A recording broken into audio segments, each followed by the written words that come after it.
मीरे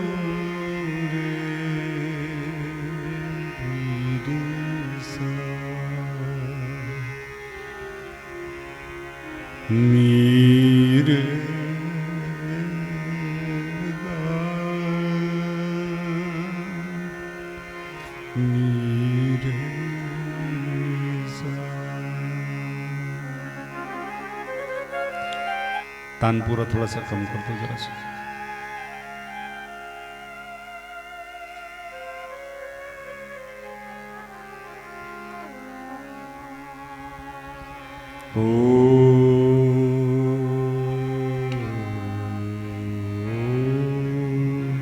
श्री सीतारामाय नमः।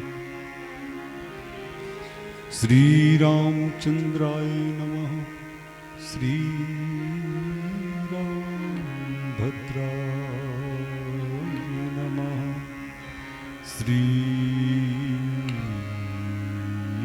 कृष्णचंद्राय नमः।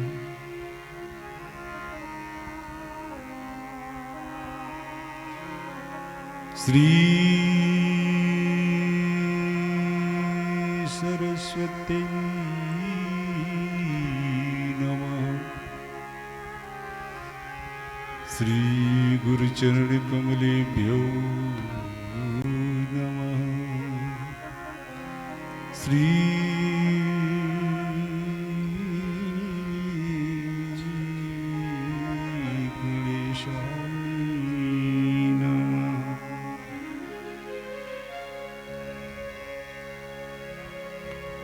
ध्येयं सदा परिभवग्नमोहीष्टदोहम्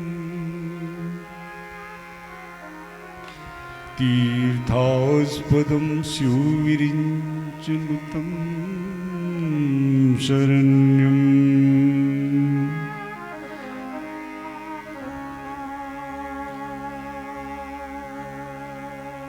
ध्येयं सदा परिभवग्नमभीष्टदोहम् तीर्थास्पदं स्युविरिञ्चनुतं शरण्यम्। भृत्यार्तिहं प्रणतपालभवद्दिपोतम् वन्दे महापुरुषते चरणारविन्दम्।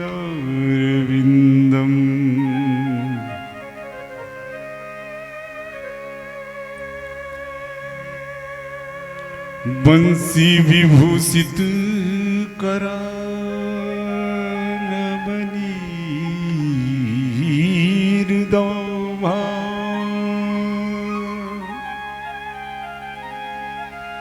पीताम्बरादरुणबिम्बफलाधरोष्ठा पूर्णेन्दु सुन्दर मुखादरविन्दनेत्रा कृष्णात् परमं किमपि तत्त्वमहं न जाने।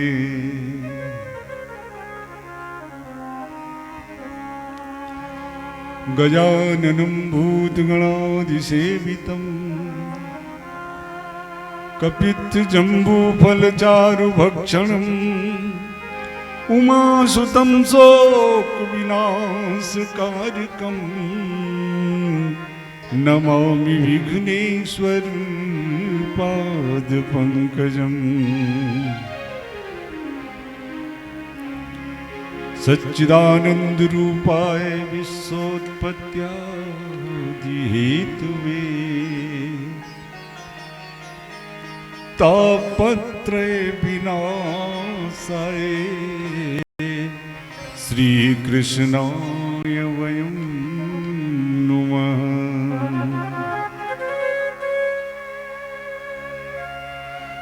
श्रीरामचंद्र चरणो मनसाय स्मरामि। श्रीरामचंद्र चरणो वचसा गृह्णामि।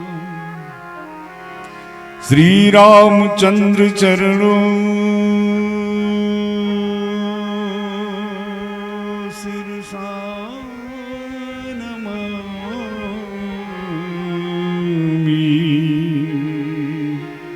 श्री रामचंद्र चरणों शरणं प्रपद्ये।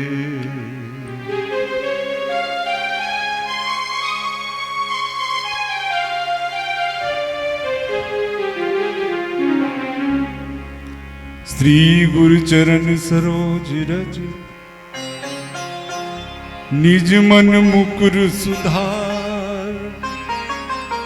वरनो रघुवर विमल जस जो दायक फल चार। बुद्धिहीन तन जानिके सुमिरो पवन कुमार। बल बुद्धि विद्या देव मोहि हरहु कलेश विकार।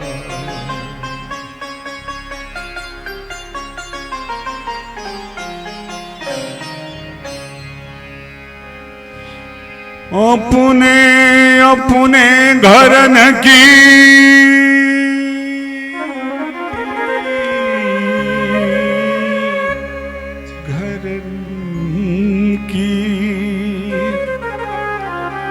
सब काहू को पी।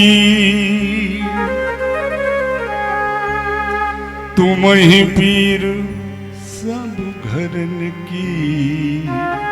तुम धन्य धन्य रघुवीर।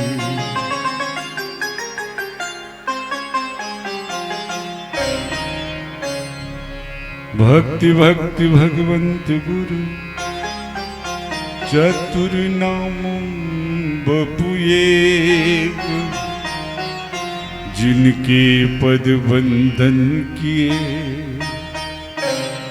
नौ सत विघ्न अनेक। नौ सत विघ्न अनेक। नौ सत विघ्न अनेक।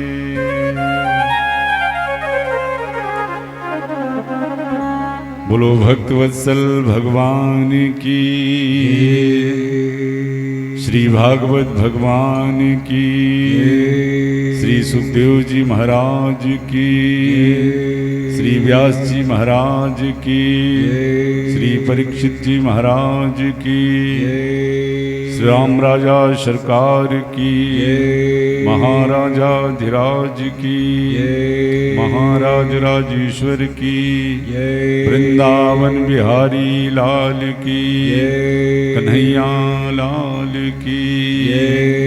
ग्राम देवता की। ग्राम देवी की। संत समाज की। श्री अयोध्या धाम की। वृंदावन धाम की। गौ माता की। पृथ्वी माता की।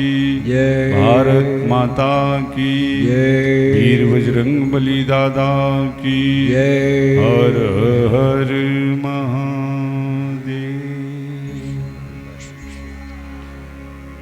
जय जय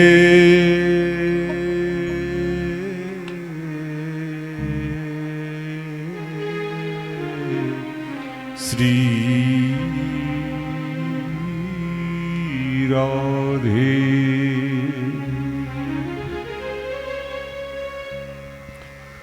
परम मंगल में परात्पर अखिलेश्वर अकारण करुणा वरुणालय कल्पतरु पीताम्बरधारी श्री बालकृष्ण लाल की वांग में प्रतिमूर्ति श्रीमद् भागवत भगवान के पावन पाद पद्मों में साष्टांग दंडवत प्रणाम करते हुए आचार्य श्री सुखदेव जी महाराज श्री व्यास जी महाराज का चरण वंदन करते हुए पूज्य गुरुदेव भगवान के चरणों का आश्रय लेते हुए भगवान भोलेनाथ श्री हनुमान जी महाराज का चरण वंदन करते हुए यहाँ के कण कण को अपने मस्तक पर धारण करते हुए आवाहित समस्त 33 कोट देवी देवजन को बारंबार नतमस्तक प्रणाम करते हुए पंडाल कक्ष में उपस्थित जनता जनार्दन, बाल गोपाल, माताओं बहनों का हार्दिक अभिनंदन स्वागत करते हुए भागवत सप्त संहिता का आज द्वितीय दिवस। आइए हम सभी कल की भांति आज भी सबसे पहले अपने मन वाणी को पवित्र करने के लिए भगवत नाम का आश्रय लें और फिर उन्हीं के प्रेरणा अनुसार उनकी मंगलमयी कथा में हम सभी प्रवेश करें। खूब भाव से, खूब प्रेम से, दोनों हाथों से ताली बजाते हुए भगवत नाम का संकीर्तन करें। हरे राम राम राम सीता राम राम राम, हरे राम राम राम सीता राम राम राम, हरे राधे राधे श्याम सीता राम राम राम, हरे राधे राधे श्याम सीता राम राम राम, हरे राम राम राम सीता राम राम राम, हरे राम राम राम सीता राम राम राम, हरे राधे राधे राधे राधे श्याम श्याम श्याम, जय राधे राधे राधे श्याम श्याम श्याम, हरे राम राम राम सीता राम राम राम, हरे राम राम राम सीता राम राम राम, हरे राम राम राम सीता राम राम राम, हरे राम राम राम सीता राम राम राम, हरे राधे हरे राधे हरे राधे राधे राधे, जय श्याम श्याम श्याम, जय राधे राधे राधे, जय हो श्याम श्याम श्याम।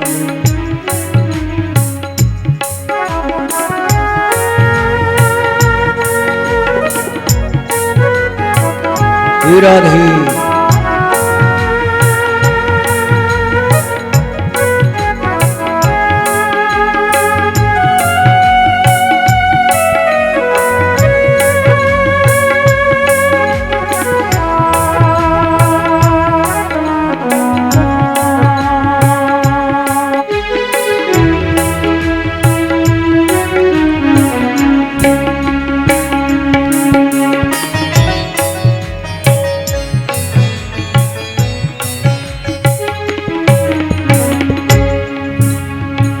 करार बिंदेन पदार विंदम, मुखार बिंदे बिन बेसयंतम, करार बिंदे पदार विंदम, मुखार बिंदे बिन बेसयंतम, बटस्य पत्रस्य पुटे शयनम, बालम मुकुंदम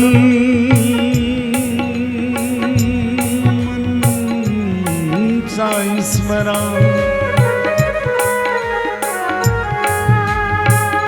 श्री कृष्ण गोविंद हरे मुरारे, हे नाथ नारायण वासुदेवा,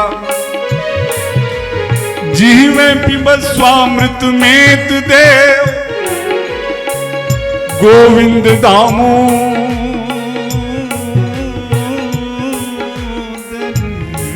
माधवे, हरे राम राम राम सीता राम राम राम, हरे राम राम सीता राम राम राम, जय राधे राधे राधे, जय श्याम श्याम श्याम, जय राधे राधे राधे, जय श्याम श्याम श्याम, हरे राम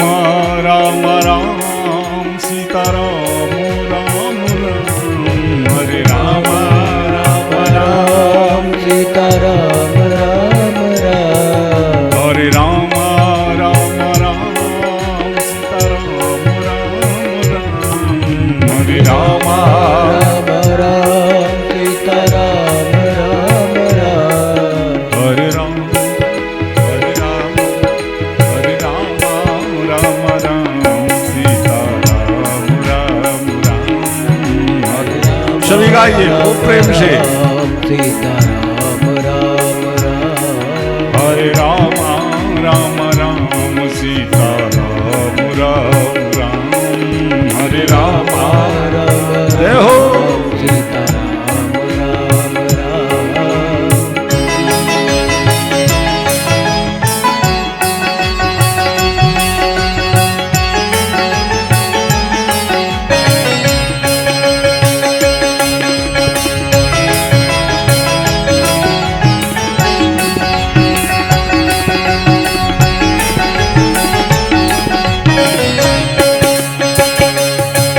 हरे राम राम राम सीता राम राम राम हरे राम राम राम सीता राम राम राम ब्रह्मा के चारों वेदों से ये नाम निकला है ब्रह्मा के चारों वेदों से ये नाम निकला है शिव जी के मन मंदिर में जो दीपक सा जलता है शिव जी के मन मंदिर में जो दीपक सा जलता है नारद जी की बीना पे नारद जी की बीना पे बजता जो सुबह शाम हरे राम राम राम सीता राम राम राम हरे राम राम राम सीता राम राम राम हरे राम राम राम सीता राम राम राम हरे राम राम राम सीता राम राम राम हरे राम राम राम सीता राम राम राम हरे राम राम राम सीता राम राम राम हरे राम राम राम सीता राम राम राम राम राम सीता राम राम राम सीता राम राम राम बोलो भक्तवत्सल भगवान की जय श्री बांके बिहारी लाल की जय कन्हैया लाल की जय वृंदावन धाम की जय श्री हनुमान जी महाराज की जय पूज गुरुदेव भगवान की जय वीर बजरंग बली दादा की जय हर हर महादेव जय जय श्री राधे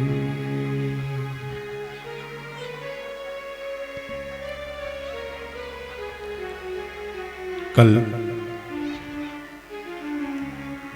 प्रारंभिक दिवस और जैसा कि मैंने बताया कि किसी भी ग्रंथ के व्याख्यान के पहले उस ग्रंथ का परिचय देना नितांत आवश्यक होता है। आप सभी ने कल प्रथम दिवस श्रवण किया कि वास्तव में ये श्रीमद्भागवत महापुराण ये कोई पुस्तक नहीं है, ये कोई ग्रंथ नहीं है, ये तो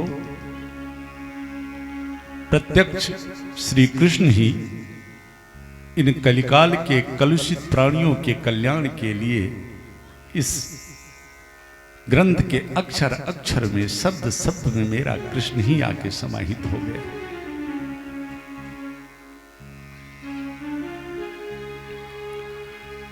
आपने श्रवण किया कि श्रीमद्भागवत महापुराण के पठन पाठन से, इसके अनुष्ठान से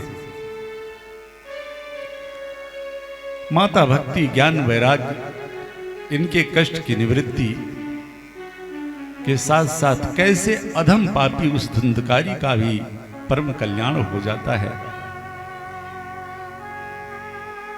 हमारे जीवन में बहुत सारे दुख बहुत सारी समस्याएं उत्पन्न होती रहती हैं, लेकिन सच मानिए, विश्वास कीजिए, कहीं जाने की जरूरत नहीं है। कल मैंने बताया था, दो प्रमुख ग्रंथ श्री रामचरितमानस और ये श्रीमद् भागवत महापुराण, एक के रचयिता स्वयं श्री नारायण भगवान जिस ग्रंथ को आप सुन रहे हैं, और एक ग्रंथ के रचयिता श्री रामचरितमानस के हमारे नारायण भगवान के आराध्य भोले बाबा।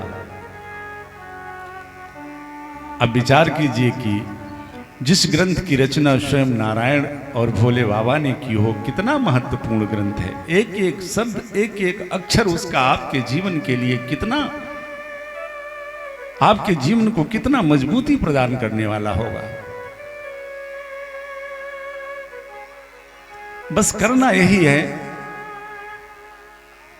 कि भागवत के अर्थ पर हमें जाना है। भागवत से अर्थ की प्राप्ति हो, यहां से दृष्टि हटा करके बस हम भागवत के अर्थ पर चले जाएं बस।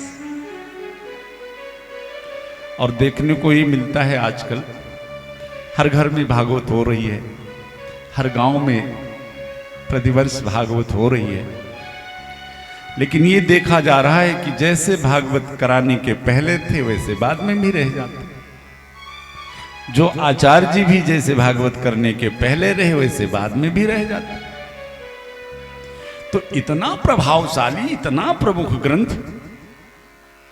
कि इससे यदि किंचित मात्र कोई भी कामना आपके हृदय में उत्पन्न हो जाए तो हर कामना को पूर्ण करने वाला ग्रंथ ये है। पर विडंबना है, भागवत के पहले भी जैसे थे वैसे बाद में भी रह जा रहे हैं। विचार करना चाहिए कि आखिर कमी कहां से हो रही है, त्रुटि कहां से हो रही है। ये बल्ब जल रहा है,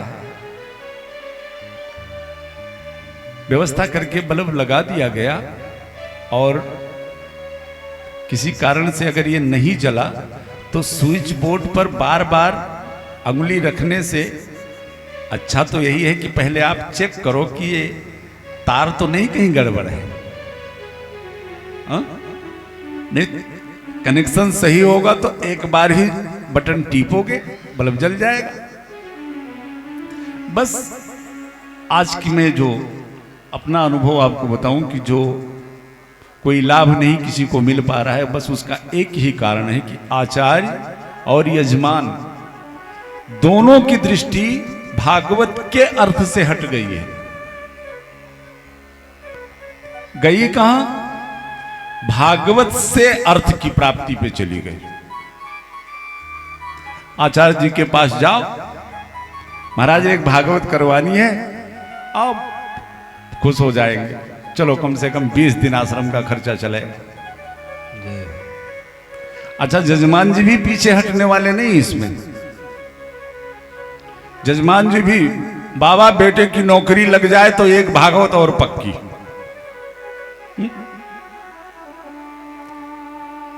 हमारी दृष्टि कहां है? भागवत से अर्थ की प्राप्ति पर है।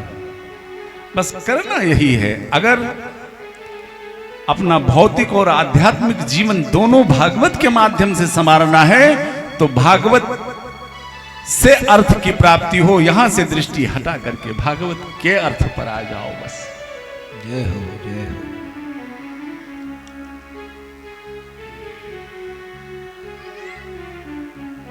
कल आपने श्रवण किया था, ये भागवत सौदेबाजी की वस्तु नहीं है। अरे स्वर्ग से देवता लोग श्री सुखदेव जी के पास आए और भागवत के बदले दे क्या रहे थे? स्वर्ग का अमृत दे रहे थे। महाराज परीक्षित को 7 दिन में मरने का शाप मिला है, ये अमृत ले आए ही, ये ले जाके परीक्षित को पिला दो, अमर हो जाएंगे, और उसके बदले में भागवत मुझे दे दो। पर श्री सुखदेव जी महाराज ने डांट के भगा दिया देवताओं को। अरे स्वार्थी देवताओं, तुम श्रद्धा से प्रेम से मेरे पास भगवत कथा सुनने आते तो मैं जरूर सुनाता, लेकिन तुम तो सौदागर बन करके आए हो, और जो सौदागर बनकर के आया वो भगवत कथा का अधिकारी नहीं है। भागवत ये कह रही है। पर क्या विडंबना है इस समाज की। आइए हम सभी भागवत के अर्थ पर चलें और ठाकुर जी की कृपा से मैं आपको एक एक्सपेरिमेंट करने के लिए दे रहा हूं। अभी आपके पास 6 दिन हैं। आज सच्चे हृदय से भगवत प्रेम में बड़े भाव से भागवत भगवान को ही साक्षात कृष्ण मानकर और कोई भी एक सांस्कृतिक कामना जो धर्म और संस्कृति के अंतर्गत हो, आप हृदय में वो कामना कर करके आज बैठो कथा श्रवण करने और नियमित 6 दिन मेरे गोविंद की कथा भाव श्रद्धा से सुनो। और अगर हवन होते होते आपकी वो कामना पूरी ना हो जाए तो मेरा कान पकड़ लेना। एक प्रैक्टिकल करके जीवन में देखो तो। और मैं आपको बताऊं, ये हमारे जीवन में 1, 2, 10, 20, 50 नहीं, सैकड़ों एक्सपेरिमेंट इस तरह से मेरे जीवन का हो चुका है। आइए, बड़ा ही सौभाग्य है हमारे श्री उपाध्याय जी, और मैं एक बार इनको भी धन्यवाद करूंगा कि इस भगवत कथा के निमित्त कारण बने। वरना करने कराने वाले तो हमारे ईश्वर हैं, हमारे कन्हैया हैं, लेकिन एक निमित्त मात्र कारण तो बने। और उस कारण बनने से मुझको भी अपने ठाकुर जी के गुणगान गाने का अवसर आपके द्वारा प्रदान हुआ।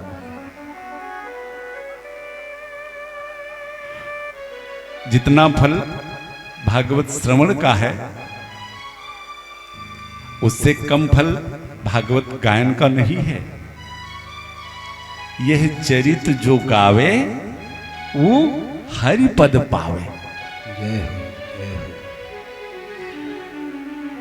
जितनी जिम्मेदारी हमारे यजमान श्री उपाध्याय जी की इस कथा को पूर्ण करने के लिए है, अगर देखा जाए तो उससे कहीं ज्यादा मेरी जिम्मेदारी है इस कथा को सुंदर ढंग से पूर्ण करने के लिए।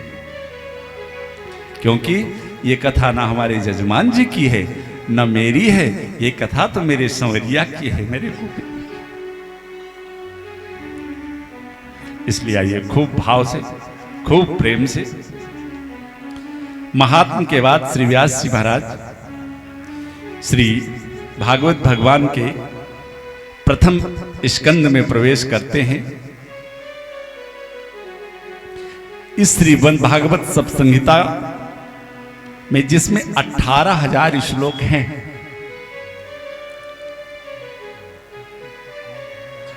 ये 18,000 श्लोक 12 खंडों में विभाजित हैं, 12 स्कंद में। और फिर इन 12 स्कंद को 335 अध्यायों में श्री व्यास जी ने विभाजित किया। और प्रथम स्कंद के प्रथम में श्री कृष्ण द्वैपायन श्री व्यास जी महाराज मंगलाचरण करते हैं। और ये मंगलाचरण श्री भागवत भगवान के इस मंगलाचरण की फलश्रुति कहती है कि यदि किसी ने जीवन में एक बार भी मंगलाचरण का गान कर लिया तो उसकी 7 पीढ़ी आगे की और 7 पीढ़ी पीछे की, अगर हमारे पूर्वजों में किसी को किसी कारणवश अच्छे लोग की प्राप्ति नहीं भी हो पाई है तो हमारे 7 पीढ़ी आगे की और 7 पीढ़ी पीछे की अगर किसी बुरे लोक में भी होंगे तो वहां से उनकी मुक्ति हो जाती है। ऐसा है मंगलाचरण केवल। आइए हम सभी सबसे पहले मंगलाचरण का गायन करते हैं।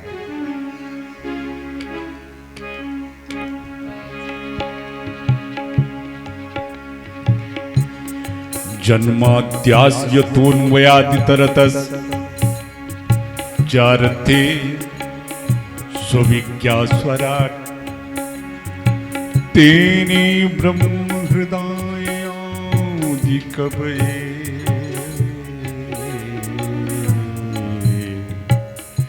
मुह्यन्त यत् सूर्या तेजो वारिमृदां यथा विनिमयो यत्र त्रिसर्गो मृषा धाम्ना स्वेन सदा निरस्तकुहकम् सत्यं परं धीमहि धर्मा प्रोजित कैत्रवोत्र परमो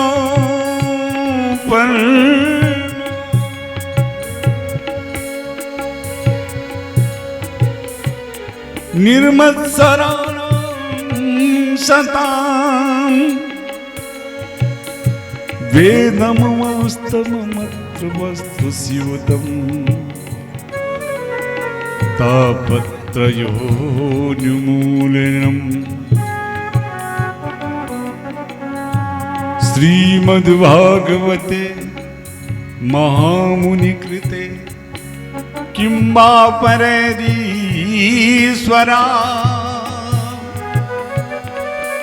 सद्यो ह्यदुवरुध्यते प्रकृतिभिः सूत्सुभिस्तच्छणात् निगम कल्पतरोर्गलितं फलम् सुखमुखादिमृतद्रमसंयुतम् पिबत भागवतं रसमालयम्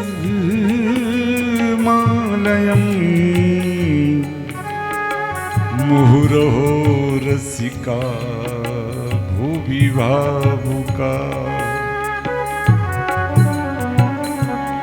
मुहुरहो रसिका भुवि भावुका। बड़ा ही प्यारा ये मंगलाचरण है।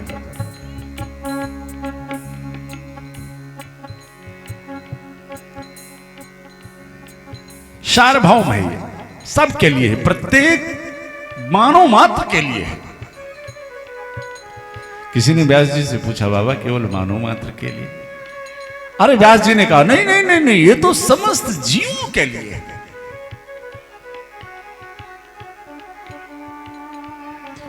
ये मंगलाचरण इतना महत्वपूर्ण है कि हमारे धर्म सम्राट श्री कृपात्री जी महाराज तो इस मंगलाचरण के ही केवल 108 अर्थ कर डाले। बड़े बड़े विद्वानों ने बड़ा बड़ा सुंदर भाव इस मंगलाचरण पे प्रस्तुत किया।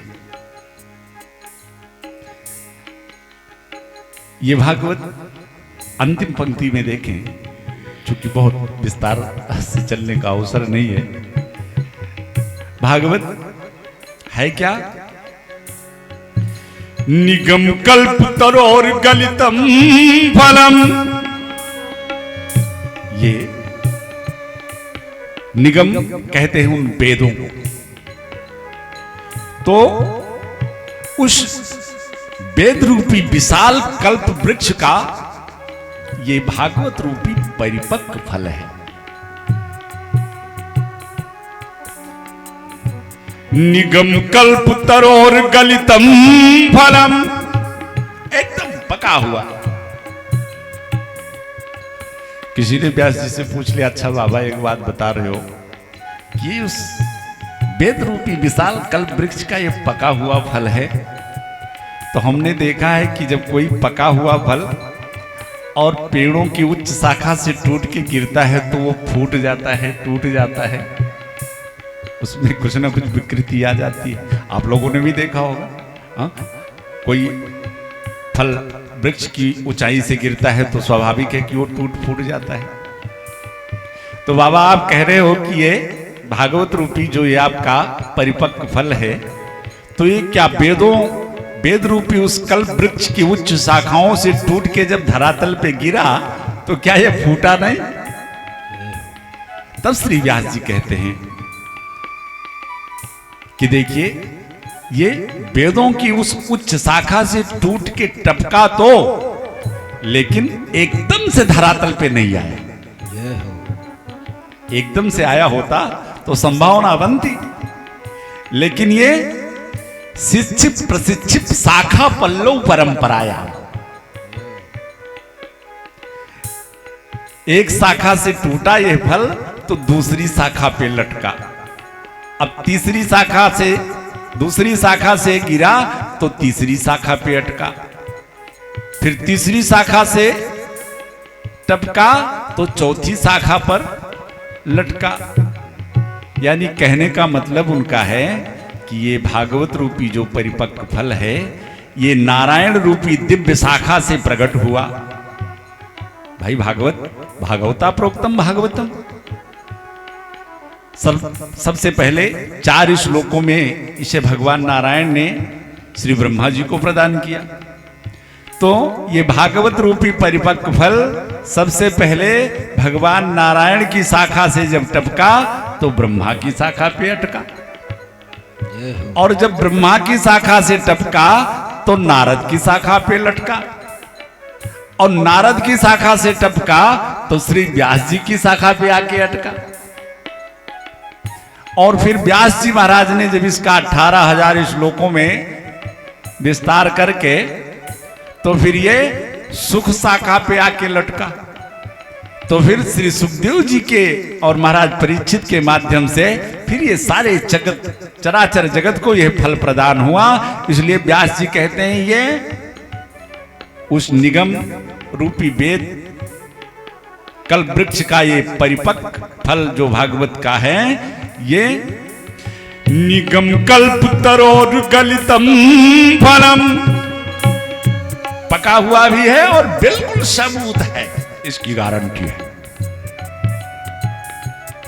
किसी ने कहा अच्छा बाबा बहुत अच्छी बात है, आपका फल पका हुआ है, बिल्कुल साबुत भी है, लेकिन इस फल को हम खाएं तो ये मीठा ही हो, इसकी क्या गारंटी? अरे भाई, हम लोग फल खाते हैं तो कभी कभी आम का फल भी खाते हैं तो कभी कभी वो खट्टा निकल जाता है।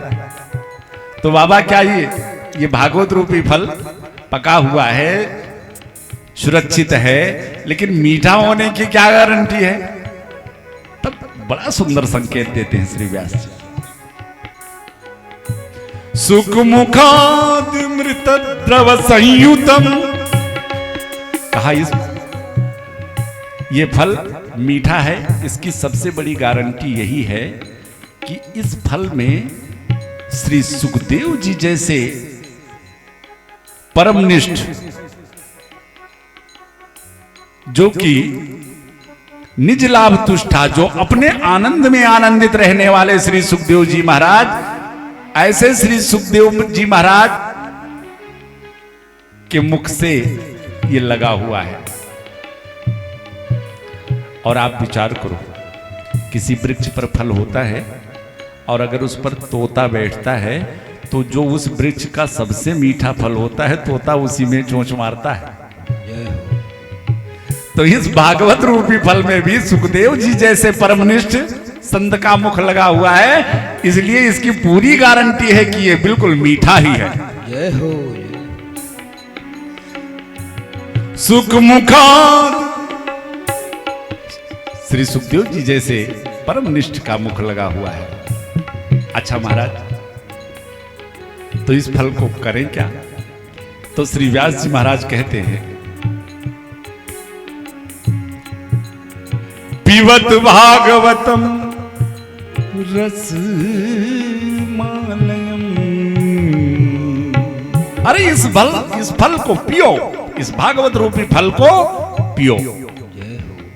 किसी ने कहा अरे बाबा, फल कोई पीने की चीज होती है तो खाने की चीज होती है, चूसने की चीज होती है, आप कह रहे हो इस फल को पियो?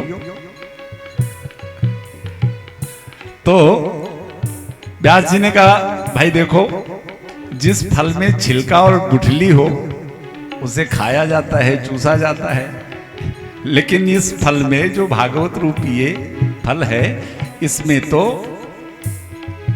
न छिलका है न गुठली है क्या? पिबत भागमतम रस मालयम। तो बाबा इसमें क्या है? कहा देखो वो परमात्मा वो रस स्वरूप है, समस्त रस उस परमात्मा से ही प्रकट हुआ है। तो वो परमात्मा ही इस भागवत रूपी फल में आकर के रस स्वरूप में विद्यमान हो गया है, इसलिए इस फल को पियो। अच्छा बाबा तो कितना पिए? अभी पड़ोसी के यहां भागवत हो रही थी, 7 दिन वहां पिया।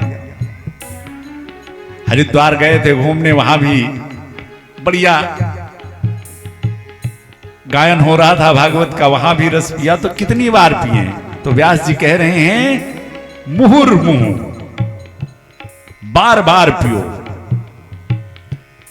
और इसको तब तक पीते जाओ जब तक तुम स्वयं ही रस स्वरूप ना बन जाओ। जय हो। और वास्तविकता है उपाध्याय जी, जिन्होंने अपने जीवन में यह अनुभव कर लिया कि 2 बार पाठ कर लिया, 4 बार पाठ कर लिया, 4 बार कथा सुन ली, अब उसी कथा को क्या सुनना बार बार। तो वास्तविकता यह है कि गोस्वामी जी महाराज एक बड़ा सुंदर संकेत देते हैं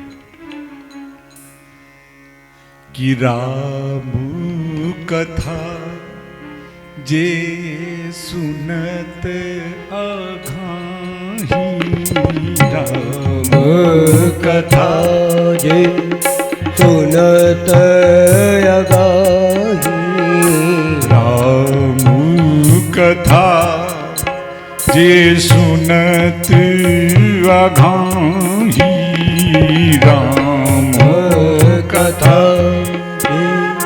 सुनत अघाही,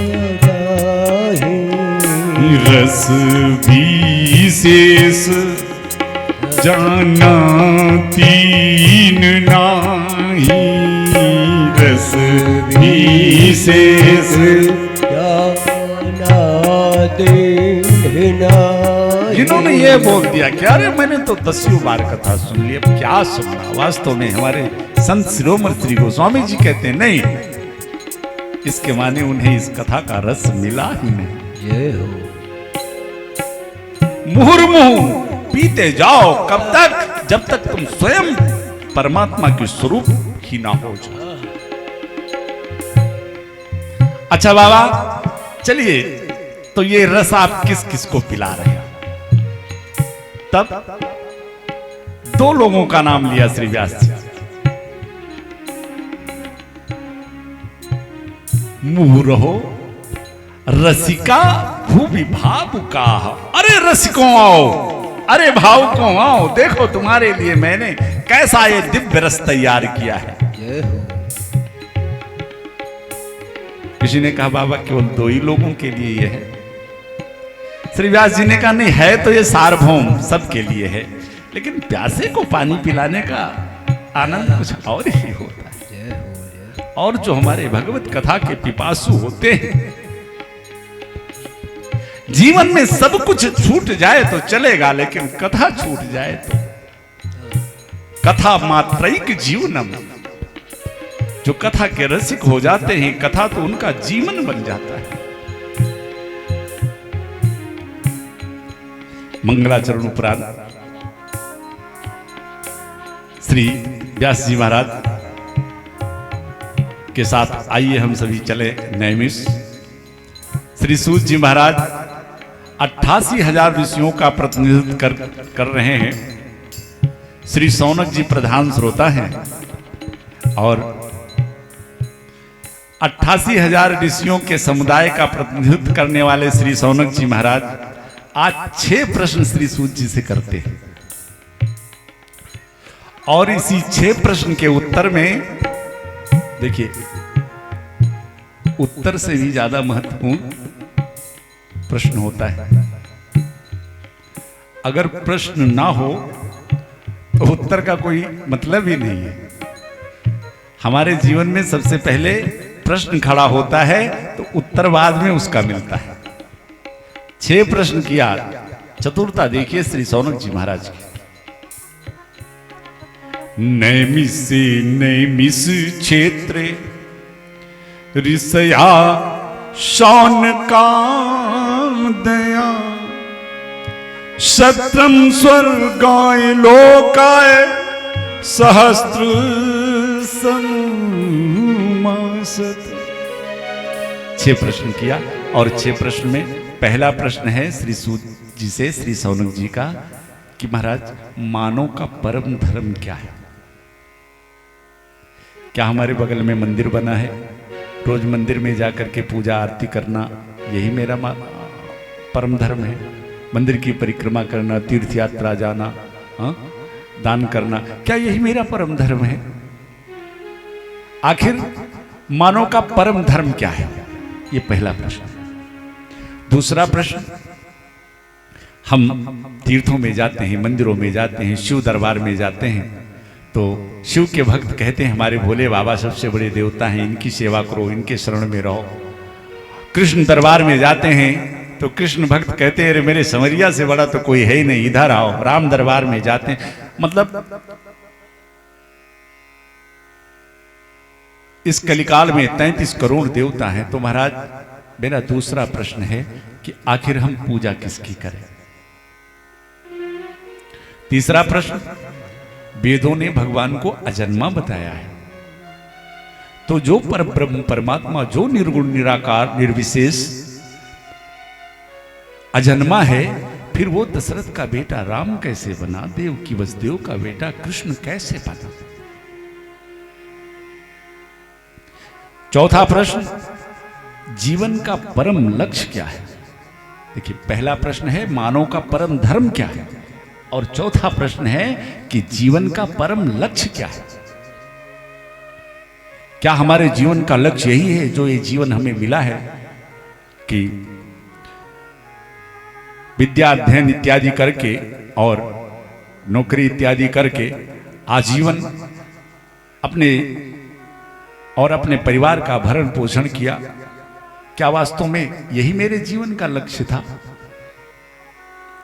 प्रश्नोत्तरी में श्री शंकराचार्य जी कहते हैं भाई ये जीविका जीवन के लिए है, जीविका जीवन के लिए है, लेकिन विडंबना देखिए हमारा पूरा जीवन जीविका के लिए ही जा रहा है।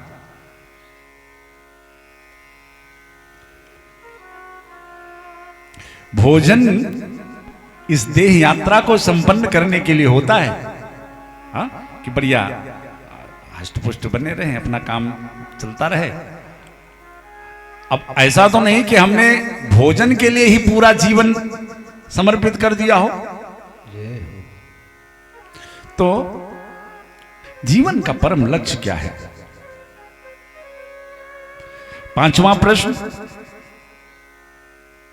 कि भगवान इस धराधाम पे आए, रावण का आतंक बढ़ा, राम बनकर के आए, कृष्ण का आतंक बढ़ा, श्याम बनकर के आए, अपनी लीला को संपन्न करके जब मेरे ठाकुर जी इस धराधाम से चले गए और फिर दोबारा इस धर्म पर आपत्ति आई, विपत्ति आई, धर्म का ह्रास हुआ, तो धर्म कम शरणम गता, फिर ये धर्म किसकी शरण में गया?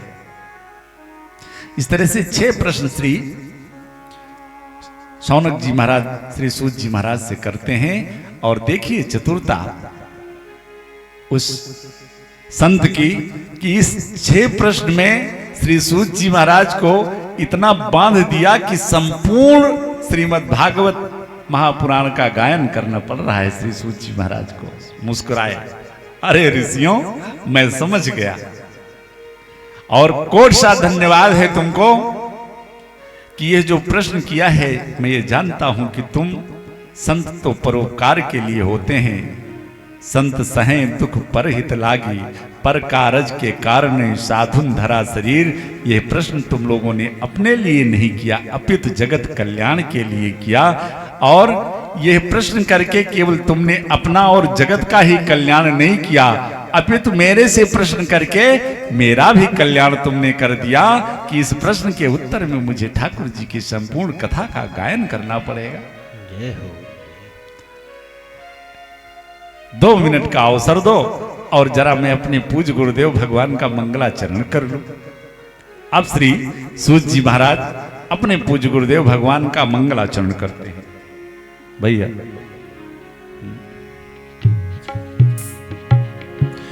यम प्रभुजंतु मन पेत मपेत कृत्यम द्वैपायनो विरह का तरुआ पुत्रेत तन्मय तया तरवो विनेदुस तम सर्वभूत हृदय मुनिमान तोस्मि। हाय हाय धन्य श्री सूत जी महाराज जब पूज्य गुरुदेव भगवान का अपने स्मरण किया। और उनके गुरुदेव भगवान कौन है? श्री सुखदेव जी महाराज। श्री सुखदेव जी महाराज श्री सूत जी महाराज अपने गुरु वंदन में मंगलाचरण में कहते हैं कि हमारे पूज्य गुरुदेव भगवान हैं कैसे? यम प्रभुजंतु मन पेतुम पेत कृत्यम। श्री सुखदेव सुखाचार्य जी महाराज जो जन्म लेते ही प्रव्रजंत हो गए। ब्रजगतौ धातु में प्रा उपसर्ग लगा हुआ है शास्त्री जी। ब्रजगतौ धातु में प्रा यहां उपसर्ग लगा हुआ है। यम प्रव्रजंत मन पेत मपेत कृत्यम। श्री सुखदेव जी महाराज का वैराग्य कितने उच्च कोटि का है इस मंगलाचरण में बता रहे हैं श्री सूत जी महाराज। जन्म लिया और जन्म लेते ही तुरंत मन को चल दिया। आगे आगे श्री सुखदेव जी महाराज जा रहे हैं और पीछे पीछे श्री पिता व्यास जी महाराज, अरे बेटा पुत्रेत तन्मय तया तरो। अपने पुत्र के प्रेम में श्री व्यास जी महाराज पीछे पीछे दौड़े जा रहे हैं। अरे बेटा एक रात्रि के लिए तो मेरे आश्रम में रुक जाओ, एक रात्रि के। लेकिन धन्य है श्री सुखदेव जी महाराज का वैराग्य कि पीछे मुड़ के भी नहीं देखा। ऐसा सहज वैराग्य है।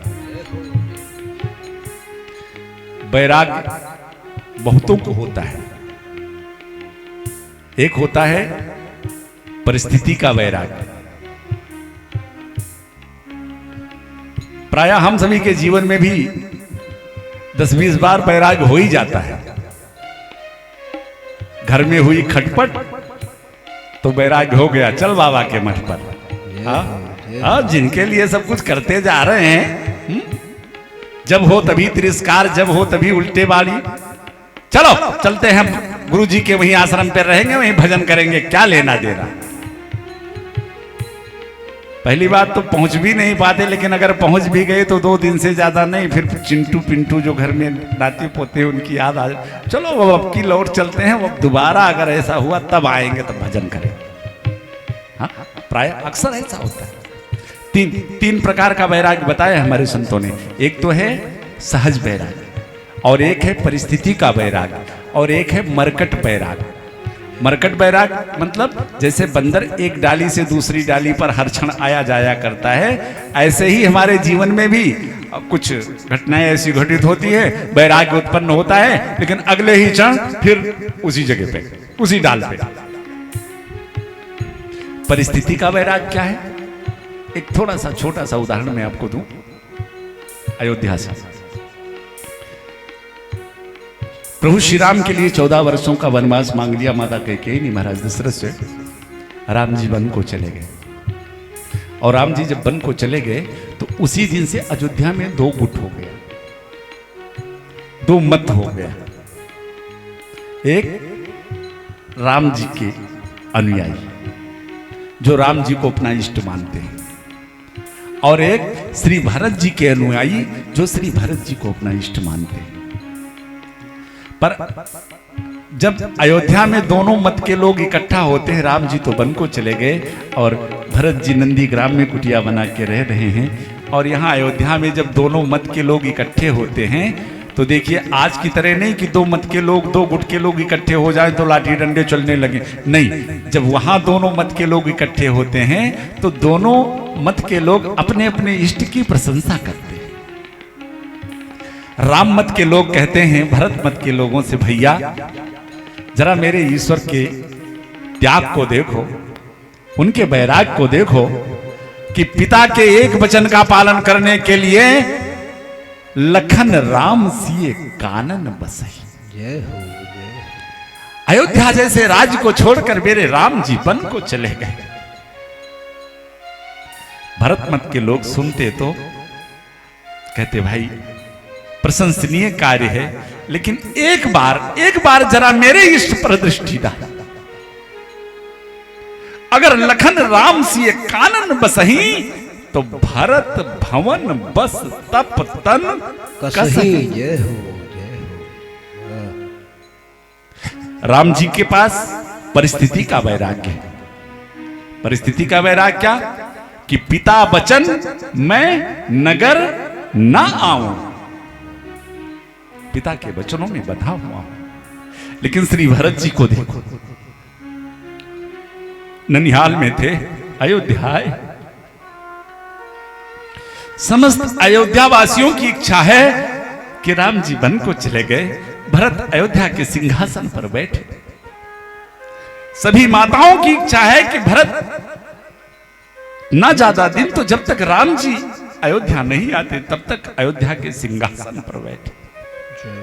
अरे और तो और पूज्य गुरुदेव भगवान की भी यही इच्छा है कि भरत इस समय तुम्हारा धर्म यही है कि तुम अयोध्या के सिंहासन पर बैठो। लेकिन धन्य है भरत जी, हाथ जोड़ दिया गुरु जी से, गुरुदेव भगवान क्या आप ये उचित परामर्श अपने शिष्य को दे रहे हैं? आप मुझको अयोध्या के इस सिंहासन पर बैठने के लिए बोल रहे हैं, जिसके कारण मेरे बड़े भैया राम का वनवास हुआ, उसको इस अयोध्या के सिंहासन पर बैठने को कह रहे हो? अरे मोहि राज हठ दई हो जबही, रसा रसातल जाइए तबही। जय हो। वशिष्ठ जी ने भरत जी से कहा कि भरत इसमें तुम्हारा कोई दोष नहीं है, तुम अपने आप को इतने बड़े पापी क्यों मानते हो? और जब हिरण्याकश्यप हिरण्याक्ष जैसे राक्षस इस धरा पर आए, वो राज सिंहासन पर बैठे तो ये पृथ्वी रसातल में नहीं चली गई, तो क्या तुम्हारे बैठने से, इस सिंहासन पर बैठने से ये पृथ्वी रसातल चली जाएगी? भरत जी ने बड़ा सुंदर उत्तर दिया, पूज्य गुरुदेव भगवान, हिरण्याकश्यप हिरण्याक्ष राक्षस थे, उन्होंने कोई अन्याय किया, अत्याचार किया तो चलता है, लेकिन अगर राम का अनुज, राम का भाई ऐसा करने लगेगा तो ये पृथ्वी इसको तो रसातल जाना ही पड़ेगा।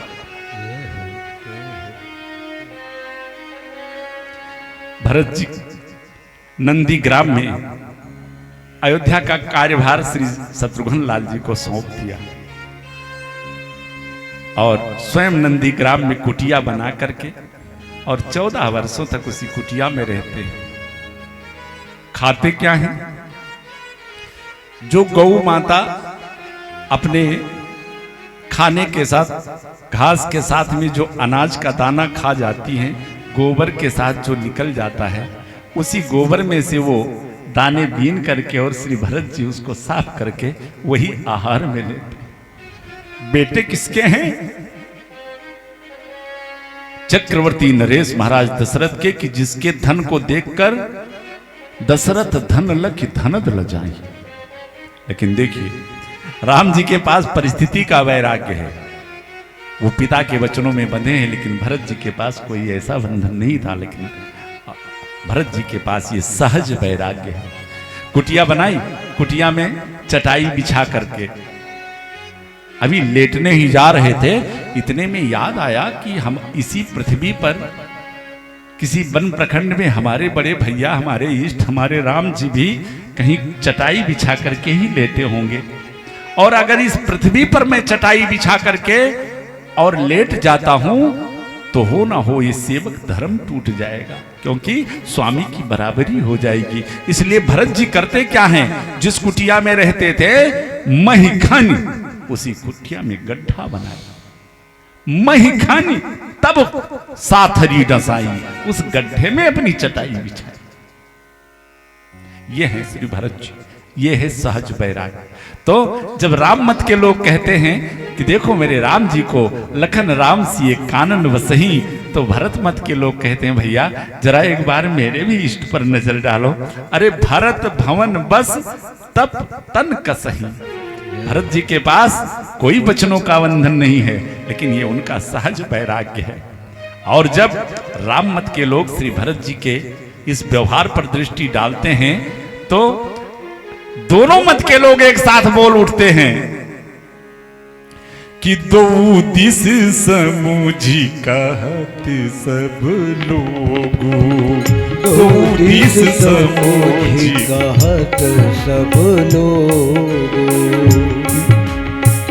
दो दिस समूझी कहत सब लोग, दो दिस समूझी कहत सब लोग, सब विधि भरत, सब विधि भरत सराहन जोगु, सब विधि भरत सराहन जोगु, सब विधि भरत सराहन जोगु। अरे राम मत के लोग भी हाथ उठा लेते हैं, अरे भैया धन्य है आपके भरत भैया, क्योंकि सहज वैराग, आज वही सहज वैराग श्री सुखदेव जी महाराज के पास है। इधर श्री पिता व्यास श्री पुत्रेत तन्मयतया, पुत्र के प्रेम में पीछे पीछे, बेटा एक रात्रि के लिए रुक जाओ, लेकिन श्री सुखदेव जी महाराज चले गए, पीछे मुड़ करके ही नहीं देखा।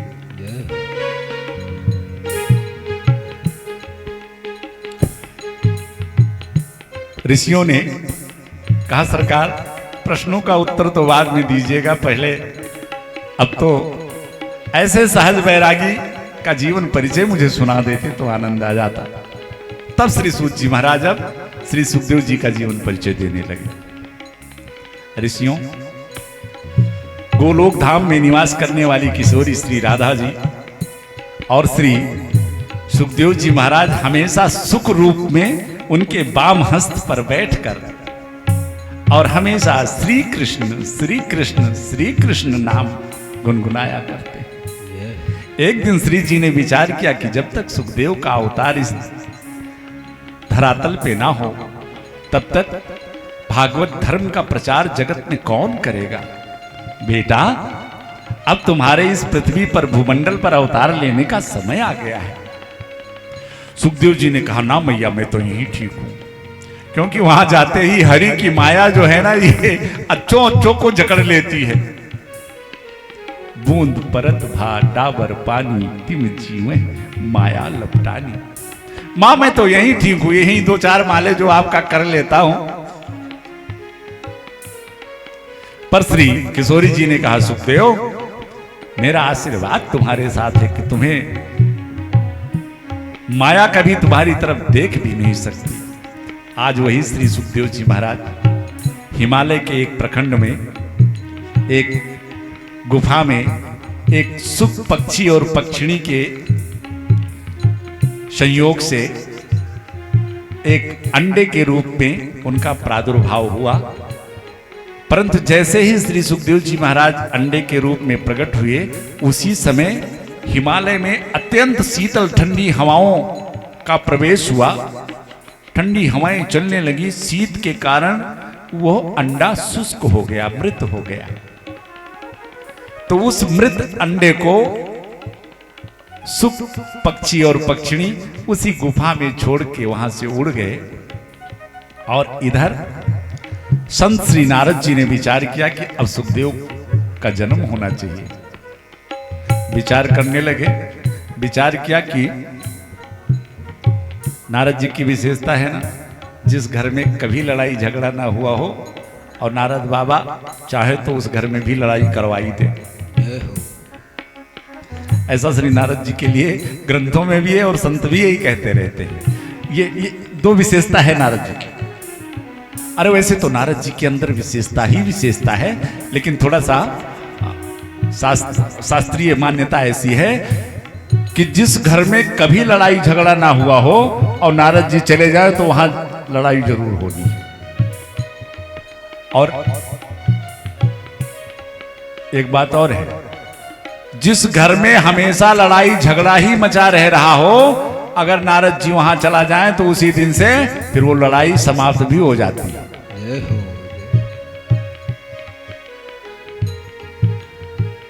और ऐसी शास्त्रीय मान्यता है कि जिन जीवों को श्री नारद जी का दर्शन हो गया, समझ लो भगवान से मिलने का टिकट उस जीव को मिल गया। जिसको जिसको श्री संत नारद जी का दर्शन हुआ, उसको मेरे ठाकुर जी ने जरूर दर्शन दिया है। विचार किया कि लड़ाई तो मैं भगवान लक्ष्मी नारायण और लक्ष्मी में भी करवा चुका हूं, ब्रह्मा जी के घर भी लड़ाई करवा चुका हूं, एक भोले बाबा बचे हैं। चलो पहुंच गए कैलाश पर्वत। भोले बाबा अपने गुफा के बाहर एक छोटी सी गुफा में बैठे साधना में ध्यानस्थ थे। मौका मिल गया नारद जी को। अंदर मैया पार्वती बैठी थी, देखा नारद जी को, आज बड़ी दिनों के बाद आए थे। अरे बड़े प्रेम से मैया ने बोला, अरे नारद आओ, इतने दिनों से बताओ तुम ऐसे तो आ जाया करते थे महीने में हफ्ते में, लेकिन ये कई महीने लगा दिए। नारद जी ने कहा, मैया मैंने कहीं आना जाना बंद कर दिया। क्यों? आप आना जाना बंद कर दोगे तो समाज का कल्याण कैसे होगा, दुनिया का कल्याण कैसे होगा? नारद जी ने कहा, मैया क्या बताऊं, इस दुनिया में कहीं अब जाने लायक रहा ही नहीं, किसी गृहस्थ के घर जाने लायक तो रहा ही नहीं। क्यों? कहा, भैया जिसको देखो सब स्वार्थी ही हो गया है। सुर नर मुनि सब की यह रीति, अब स्वार्थ लागी करई सब प्रीति। पति पत्नी से कपट कर रहा है, भाई भाई से कपट कर रहा है, बेटा पिता से कपट कर रहा है, बेटी मां से कपट कर रही है, और सास बहू की तो बातें छोड़ दो। माता पार्वती को ये बात अच्छी नहीं लगी। बाबा आपने पूरी दुनिया की बात कर दी। नारद जी ने कहा, और क्या मैया? कहा, दुनिया में मैं भी हूं और मैं भी एक गृहस्थ ही हूं। अब हमको देखो, हमारे और भोले बाबा के बीच में तो कोई कपट नहीं है। यहां तक कि जो हम भजन करते हैं और भजन में जो आत्मिक अनुभव हमें प्राप्त होता है, वो भी हम शाम को जब इकट्ठा होते हैं तो दोनों एक दूसरे से शेयर करते हैं। आज तो हमने ठाकुर जी को इस रूप में अपने हृदय में देखा। हमारे भोले बाबा भी खूब प्रेम से हमको बताते हैं। नारद जी ने कहा, मैया तब तो बड़ी अच्छी बात है, लेकिन तब तो भोले बाबा ने आपको ये भी बताया होगा कि उनके गले में जो 108 मुंडों की माला है, वो किसके मुंडों की माला है? माता पार्वती का माथा ठनका, ये तो बताया ही नहीं उन्होंने आज तक। नारद जी ने कहा, बस भैया नारायण, चलता हूं। मैया को प्रणाम किया। नारद जी निकल रहे थे गुफा के बाहर। भोले बाबा की समाधि साधना पूरी हो चुकी थी, आंख खुल गई थी। नारद जी ने वहीं से हाथ जोड़ लिया, सरकार की जय हो, जाओ मैया आपको याद कर रही है। भोले बाबा ने कहा, आप हो करके आए हो तो याद तो करेगी करेगी। भोले बाबा अपने गुफा में प्रवेश करते हैं। अपने मैया पार्वती मारे गुस्से के लाल बैठी। भोले बाबा ने कहा, देवी क्या हुआ? अचानक अभी तो आप बड़े स्वस्थ थे, बड़े अच्छे थे, बड़े सुंदर शांत स्वभाव में थे, सुशीलता थी, सरलता थी, ये अचानक क्रोध कैसे? कहा, जी चलो आप महाकपटी हो। अरे भाई कपटी क्यों? कहा, एक बात बताओ, इतने दिनों से आपके गले में 108 मुंडों की माला मैं देखती हूं, और आज तक आपने मुझको नहीं बताया कि ये किसके मुंडों की माला है। तो महाराज एक कपट नहीं तो और क्या है? भोले बाबा मुस्कुराए, देवी ये मेरे गले में जो मेरे मुंडों की ये जो मुंडों की माला है, ये भी मैं तुमसे कितना प्रेम करता हूं, ये उसका परिचायक है। कैसे महाराज? कहा, देवी वैसे तो तुम आदि शक्ति हो, अजन्मा हो, तुम जन्म मरण से परे हो, लेकिन लीलावश जब जब तुम्हारा अवतार इस भूमंडल पर होता है, और अपनी लीला संपन्न करके जब तुम इस धराधाम से जाती हो तो तुम्हारे उस स्वरूप का मैं मस्तक काट करके अपनी माला में पिरो लेता हूं कि तुम्हारे उस स्वरूप का भी ध्यान मुझको हमेशा बना रहे। जब ये बात मैया पार्वती ने सुना तो कहा महाराज तब तो आप महाकपटी निकले। भोले बाबा ने कहा अब क्या हुआ? कहा एक बात बताओ, जब से हमारा आपका साथ हुआ तब से हम 108 बार जन्म लिए, 108 बार मरे और आप एको बार नहीं मरे। तो आखिर एक बात बताओ, कौन सी ऐसी दवा आपने पी ली कि जो आपको कभी नहीं मरना पड़ रहा है और हमको 108 बार अब तक मरना पड़ा? इससे बड़ा और कपट क्या होगा मेरे साथ? अरे भोले बाबा के तो नेत्र सचल हो गए देवी, वो और कोई दवा नहीं और कोई उपाय नहीं, बस इस श्रीमद् भागवत महापुराण का नाम लिया मेरे भोले बाबा ने। बस यही दिव्य अमर कथा मैंने पान कर रखी है देवी। मैया ने हाथ जोड़ा, प्रभु तो मुझे भी इसका रस पान कराओ। भोले बाबा माता पार्वती को लेकर के उसी गुफा में प्रवेश करते हैं जिस गुफा में वो सुख का बालक अंडे के रूप में मृत अवस्था में पड़ा हुआ था। भोले बाबा ने गुफा में प्रवेश करके हाथ से ताली बजाया कि कोई अनाधिकृत जीव अगर इस गुफा में बैठा हो तो बाहर चला जाए।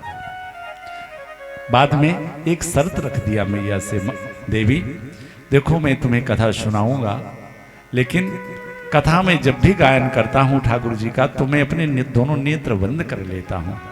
अब सामने वाला कथा सुन रहा है कि नहीं सुन रहा है इसका मुझे पता कैसे चलेगा?